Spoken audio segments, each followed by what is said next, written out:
Keluarga Raharja tinggal di sebuah rumah tua di pinggiran kota. Rumah mereka cukup luas, dengan halaman belakang yang penuh dengan pohon-pohon besar yang sudah berdiri sejak lama. Rumah itu telah mereka tempati selama lebih dari 15 tahun. Namun, kini mereka harus pindah ke desa terpencil akibat pekerjaan baru yang didapat oleh Pak Raharja. Dengan berat hati, mereka mulai mengemasi barang-barang mereka. Pak Raharja adalah seorang pria paruh baya dengan tubuh tegap dan wajah yang selalu terlihat tenang. Ia adalah kepala keluarga yang bijak dan selalu berusaha memastikan keluarganya aman. Istrinya, Bu Sari, adalah seorang wanita lembut yang selalu mencemaskan keluarganya. Mereka memiliki 2 anak, Budi yang berusia 14 tahun dan Rina yang masih berusia 8 tahun. Keduanya memiliki kepribadian yang bertolak belakang. Budi lebih pemberani dan suka bertualang, sementara Rina lebih pemalu dan sering merasa takut pada hal-hal yang berbau mistis. Sehari sebelum mereka pindah, Rina beberapa kali mengatakan bahwa ia merasa ada seseorang yang mengawasi mereka dari sudut-sudut rumah. Budi menertawakannya dan menganggap adiknya hanya ketakutan karena harus meninggalkan rumah yang sudah lama mereka tinggali. Namun, Rina bersikeras bahwa ada sesuatu yang tidak beres. Pagi hari keberangkatan, keluarga Raharja menaikkan barang-barang mereka ke dalam mobil bak terbuka. Pak Raharja duduk di belakang kemudi, Bu Sari di sampingnya, sementara Budi dan Rina duduk di antara barang-barang di belakang. Mereka berangkat dengan perasaan campur aduk, semangat untuk memulai kehidupan baru, namun juga perasaan tak nyaman, yang mereka sendiri tidak bisa jelaskan.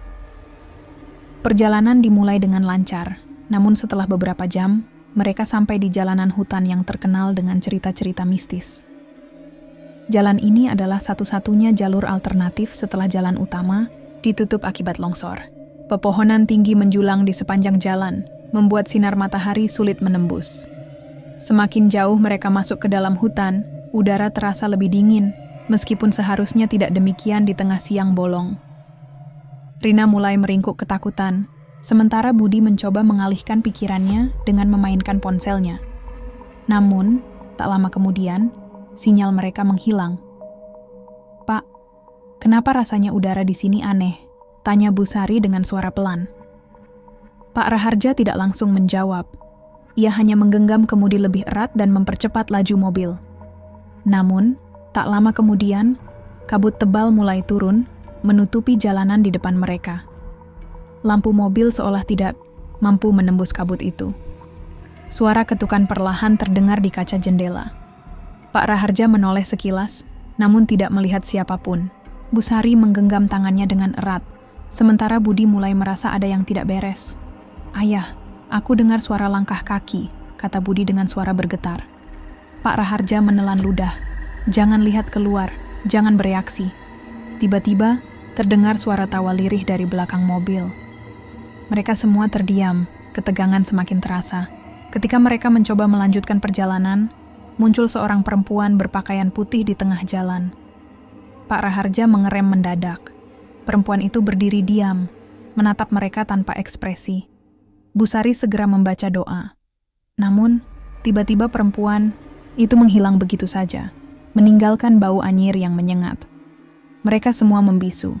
Tak ada yang berani bicara. Hingga akhirnya mobil kembali berjalan.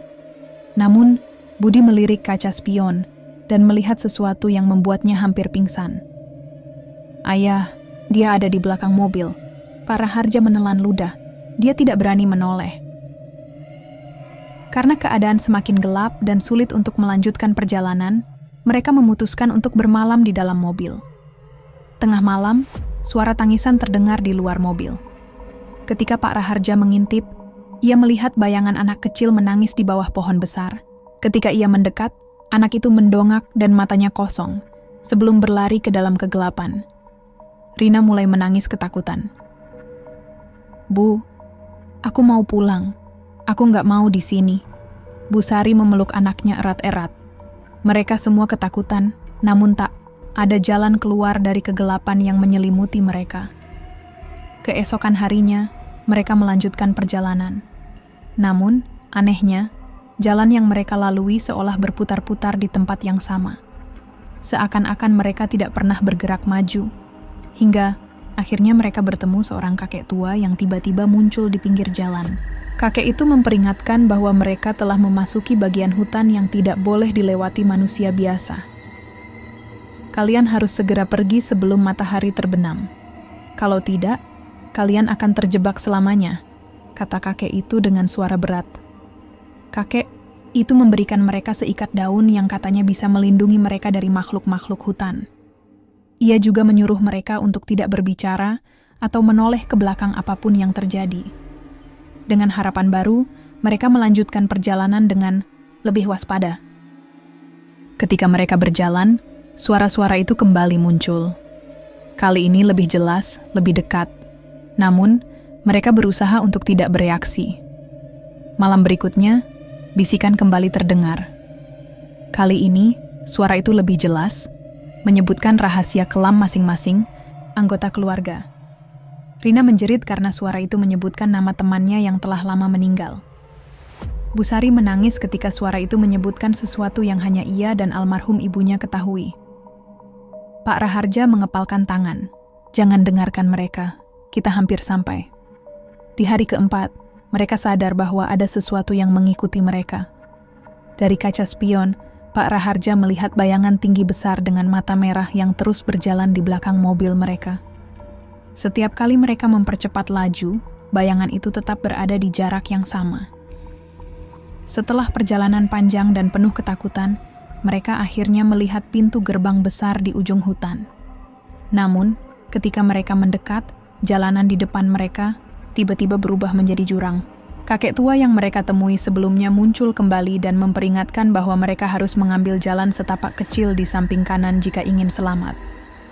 Dengan sisa keberanian yang mereka miliki, mereka mengikuti petunjuk kakek itu.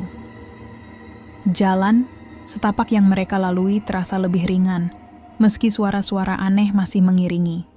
Akhirnya, mereka melihat sinar matahari yang menembus pepohonan.